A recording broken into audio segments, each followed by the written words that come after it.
Hello everyone. आज की video में हम एक बुक के बारे में रिव्यू करने वाले हैं। देखने वाले हैं कि ये बुक आपके लिए कितना बेनिफिशियल हो सकती है। तो मैं कुछ सैंपल लेके आया हूँ, जो बुक के कुछ फ़ोटोज़ लेके आया हूँ। तो मैं दिखाने वाला हूँ इस बुक के अंदर क्या क्या है और ये आपके लिए बेनिफिशियल है या फिर नहीं है। तो देखिए, बुक का नाम चिकित्सा गाइड है और ये बुक पूरी की पूरी जो बुक है ये हिंदी के अंदर है। ठीक है। और हिंदी की अंदर होने की वजह से आपको इजीली अपने आप इसको समझ सकते हो पढ़ के। ठीक है। ये इसका एक बेस्ट पॉइंट है। राइटर का नाम आपको दिख रहा होगा। फ्रंट जो साइड है वो ऐसी दिखती है, बैक साइड की फ़ोटो भी है, देखिए ऐसी कुछ दिखती है ये बुक। तो मैं आपको सबसे पहले इसका कंटेंट दिखाता हूँ कि इस बुक के अंदर क्या क्या चीज़ें लिखी हुई हैं। ठीक है, वो मैं आपको दिखाता हूँ कौन कौन सी डिजीज़ कवर की हुई है। देखिए, बहुत सारी डिजीज़ के बारे में इस बुक के अंदर लिखा हुआ है। जैसे कि आप देखिए, डाइजेस्टिव सिस्टम से जो रिलेटेड डिजीज है वो यहाँ पे लिखी हुई है। आप वीडियो को पॉज कीजिए और देखिए, ये सारी की सारी डिजीज जो डाइजेस्टिव सिस्टम से रिलेटेड है वो है ना। पॉज कीजिए वीडियो को और पढ़िए इनको क्या क्या है। ठीक है। वन बाय वन करके मैं नहीं पढ़ सकता क्योंकि बहुत सारी हैं। देखिए, मैं आपको दिखाता हूँ। ये फर्स्ट पेज था, ये सेकंड पेज पे देखिए कार्डियोवास्कुलर से रिलेटेड है, रेस्पिरेटरी सिस्टम से रिलेटेड है, नर्वस सिस्टम से रिलेटेड है। फिर देखिएगा आप स्केलेटन सिस्टम से रिलेटेड है, यूरिनरी सिस्टम से रिलेटेड है।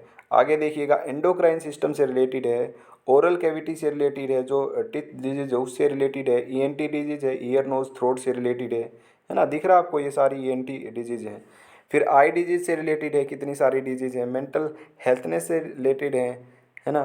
फिर फीमेल रिप्रोडक्टिव सिस्टम से रिलेटेड कितनी सारी डिजीज को यहाँ पे मेंशन किया हुआ है। इंटेगुमेंट्री सिस्टम डिजीज है वो मेंशन किया हुआ है। ठीक है। नेक्स्ट जो ये की हुई है, जो इन्फेक्टियस डिजीज है, जो इन्फेक्शन कॉज करती है वो लिखी हुई है। इमरजेंसी के अंदर इमरजेंसी ट्रीटमेंट क्या हो सकती है, जैसे कि डॉग बाइट है, स्नेक बाइट है, उस सिचुएशन में क्या हमको ट्रीटमेंट करना चाहिए इमरजेंसी कंडीशन में, वो यहाँ पे डिस्कस किया हुआ है ना। छोटे बच्चों से रिलेटेड कुछ यहाँ पे टॉपिक्स कवर किए हुए हैं। तो बहुत सारी बातें इसके अंदर लिखी हुई हैं, बहुत सारी डिजीज़ हैं। ठीक है, आपको देखने को मिलेगा यहाँ पे 312 पेज हो गए हैं टोटल। 312 से ऊपर भी कुछ पेज मिलेंगे। टोटल पेज देखिए, मैं आपको बता देता हूँ। मैं एक बार बुक के अंदर देखता हूँ कितने पेज हैं इसके अंदर टोटल, मैं आपको बताता हूँ अभी। तो बुक के अंदर टोटल 362 पेज ही हैं। तो आप समझ सकते हो कि कितनी सारी डिजीज़, मैं आपको ये सारा कंटेंट दिखाया ना अभी पीछे, ये देखिए कितनी सारी डिजीज़ हैं। हर डिजीज़ के बारे में इन्होंने बहुत अच्छे ढंग से मेंशन किया हुआ है इस बुक के बारे में। और बेस्ट चीज़ ये है कि बिल्कुल एक सिस्टमेटिक तरीके से मेंशन की हुई है हर एक बात, और हिंदी में है ऊपर से। ईजी है, मतलब समझना ईजी है इस बुक को पढ़ने में। ठीक है। तो ये ढेर सारे टॉपिक्स हैं जो इस बुक के अंदर कवर किए गए हैं। ये आपके लिए बहुत ही ज़्यादा बेनिफिशियल है। अगर आप एक फार्मेसी स्टूडेंट हो, या फिर आपने फार्मेसी कर ली है या प्रैक्टिस कर रहे हो, आप जैसे हॉस्पिटल के अंदर जा रहे हो है ना, क्या, या फिर कहीं मेडिकल स्टोर पर ही प्रैक्टिस कर रहे हो। ठीक है। तो आपको ये बुक पढ़नी चाहिए। आपको बहुत ज़्यादा नॉलेज यहाँ से मिलने वाली है, बहुत ही ज़्यादा नॉलेज मिलने वाली है। मैंने इस बुक को पूरे अच्छे तरीके से देखा है, मतलब बहुत ही बेहतरीन ढंग से इसके अंदर बहुत सारी चीज़ें लिखी हुई हैं। देखिए, मैं एक छोटा सा सैंपल भी दिखाता हूँ। यहाँ ये जो कफ वाला पोर्शन है मैं दिखाता हूँ यहाँ से आपको निकाल के एक बार। देखिए, जो सेकंड पेज है कंटेंट का, यहाँ पे है रेस्पिरेटरी सिस्टम से रिलेटेड। पहली जो डिजीज़ है वो कफ से रिलेटेड है ना। कफ यानी कि अगर खांसी आती है तो क्या करना चाहिए। देखिए, मैं आपको इसका सैंपल दिखाता हूँ। मैं आपके लिए दो तीन फ़ोटोज़ लेके आया हूँ यहाँ से। देखिए, कफ के बारे में इन्होंने कितने अच्छे ढंग से मेंशन किया हुआ है, मैं आपको बताता हूँ। सबसे पहले इन्होंने कोज बताए हैं, कितने सारे कोज बताए। टाइप्स बताएं कि 3 तरीके की खांसी होती है, dry, moist and whooping cough. Already हम कफ के ऊपर वीडियो बना चुके हैं, इसलिए मैं आपके लिए लेके आया हूँ ताकि आपको अच्छे से क्लियर हो कि कितना अच्छे तरीके से लिखा हुआ है। फिर देखिए, वन बाय वन करके ड्राई कफ के बारे में लिखा हुआ है, समझाया गया है ना। फिर मॉइस्ट कफ के बारे में आपको कुछ बताया गया है, हुफिंग कफ के बारे में कुछ बताया गया है ना। कुछ इंस्ट्रक्शन दी गई हैं कि क्या पेशेंट को करना चाहिए अगर किसी को कफ है तो, है ना। फिर इसका ट्रीटमेंट देखिए कितने अच्छे ढंग से लिखा हुआ है। ड्राई कफ के लिए अलग ट्रीटमेंट, यहाँ ड्राई कफ के लिए लिखा हुआ है ना। फिर आगे देखिएगा, मॉइस्ट जो कफ होता है उसके लिए ट्रीटमेंट लिखा हुआ है, ये लिखा हुआ है। फिर हुपिंग कफ के भी लिखा हुआ है, ये लिखा हुआ है ना। और साथ में एंटीबायोटिक भी लिखी हुई हैं। ठीक है। सबसे पहले तो सिर्फ और टैबलेट का बताया गया कि यूज करना है, अगर फिर भी ठीक ना हो तो एंटीबायोटिक का यूज करना है ना।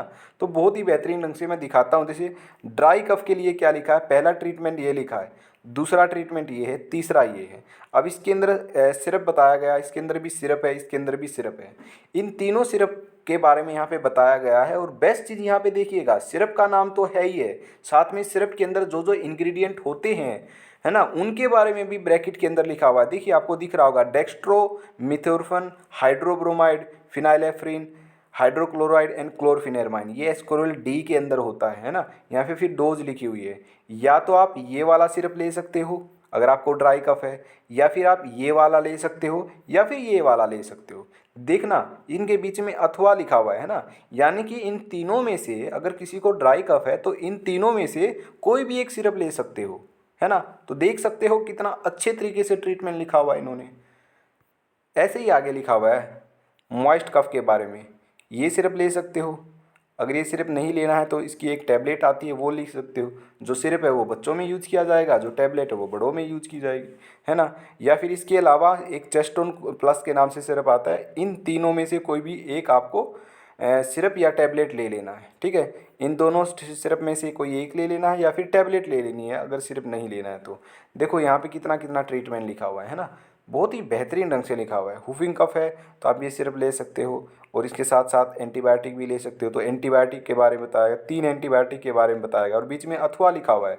इसका मतलब है या तो आप ये एंटीबायोटिक लो, अगर ये नहीं अवेलेबल है तो ये ले लो, अगर ये भी नहीं है तो ये ले सकते हो, ठीक है। तो तीनों में से कोई भी एक लेनी है। तो देखिए कितने अच्छे ढंग से इसमें लिखा हुआ है, यानी कि ट्रीटमेंट आपको बताया गया है कि ये भी ट्रीटमेंट कर सकते हो, अगर ये अवेलेबल नहीं है तो ये भी कर सकते हो। तो बहुत ही बेहतरीन ढंग से यहाँ पे बहुत सारी चीज़ें लिखी हुई हैं। आप वीडियो को पॉज कीजिए और पूरा पेज आप खुद से पढ़िए और देखिए, बहुत सारी चीज़ें अच्छे तरीके से यहाँ पे मेंशन की हुई है। तो ये कुछ बुक है चिकित्सा गाइड के नाम से, मैं आपको फिर से दिखा देता हूँ, ठीक है। आप इसका स्क्रीनशॉट ले सकते हो। ये बुक आप परचेज़ कीजिएगा, ठीक है। ये अमेज़ोन पे अवेलेबल है और फ्लिपकार्ट पे भी अवेलेबल है, और जहाँ तक मैं कोशिश करूँगा डिस्क्रिप्शन के अंदर इसका लिंक डाल दूँगा, ठीक है। वहाँ से आप चेकआउट कर सकते हो जाके। तो वहाँ से आप देखिएगा, ये आप ख़रीद सकते हो। कुछ इसका अगर मैं प्राइस की बात करूँ तो 350 और 400 रुपये के बीच में इसका प्राइस है, एग्जैक्ट मुझे याद नहीं है, ठीक है। आप अमेज़ोन पे जाके चिकित्सा गाइड इन हिंदी जैसे ही सर्च करोगे वहाँ पे आपको दिख जाएगा, ठीक है। तो ये बुक आप परचेज़ कीजिए और इसको पढ़िए, अच्छे तरीके से पढ़िए, बहुत सारी नॉलेज आपको गेन होगी, ठीक है। मतलब ये बेस्ट बुक है।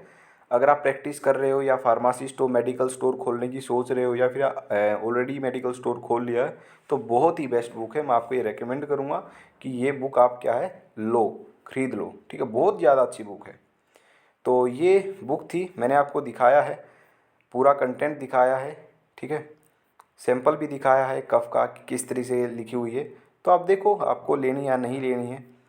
बाकी फ़ायदा बहुत है, नॉलेज बहुत ज़्यादा गेन करोगे आप अगर ये पढ़ते हो तो, क्योंकि हिंदी में है। बेस्ट चीज़ यही है कि हिंदी में, और इससे भी बेस्ट क्या है, एक सिस्टमेटिक तरीके से लिखा हुआ है, बहुत अच्छे तरीके से लिखा हुआ है इन्होंने, है ना। हर ट्रीटमेंट के बारे में लिखा हुआ है।